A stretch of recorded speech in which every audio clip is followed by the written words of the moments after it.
never talk about a heavenly mother. If you look closely at the Sistine Chapel, that particular image, you will find Sophia under the arm of God the Father, inside the brain. Now, she's not going the same direction. If you look at it closely, the way Adam's body and his leg is curved and laying there, and he's got his hand up like this, and God has actually got his finger straight out. It's very deliberate.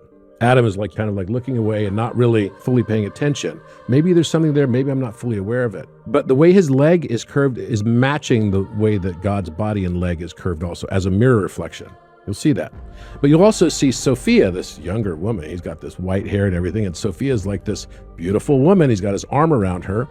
And the way she's positioned is in the form of an X. So she's positioned crossed where God is positioned, so it forms this X. And what that X actually represents is the optic chiasm. The optic chiasm, it's where your right eye meets up with your left brain, and your left eye meets up with your right brain. And it happens right at the pituitary gland. The pituitary gland is the feminine aspect inside of what's called the cave of Brahman. Cave, or the wedding hall, as it's often referred to. What this is basically pointing to is that you've got a masculine principle, you've got a feminine principle. The pituitary gland is right at the optic chiasm. And then you've got the pineal gland, which is like a human anatomy, but a masculine form of it. The pituitary is actually shaped like the feminine form of anatomy. And there is a breathing exercise that you can actually do to raise those to the same plane. It's part and parcel. You probably heard about this cecum, or it's also referred to as the Christos, coming up the spine to light up the chakras. When you do this process, it's all an alchemical process. What you then will start to realize is that you create a marriage between this masculine, feminine aspects in the brain. And this is the birth of the spiritual aspect of the self.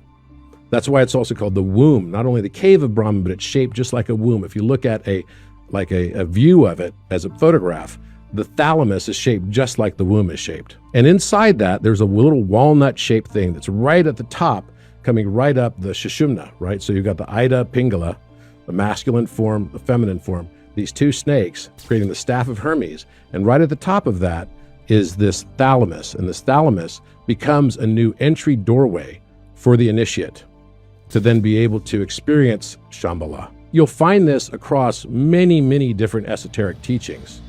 This is a process that becomes a true second birth, or a spiritual birth. Each of us have a hero's journey in this matrix of mind. And that's why I do believe that it's all literally planned out because of cause and effect. We are experiencing a retrocausality in time on both directions. The future determines the past as much as the past determines the future.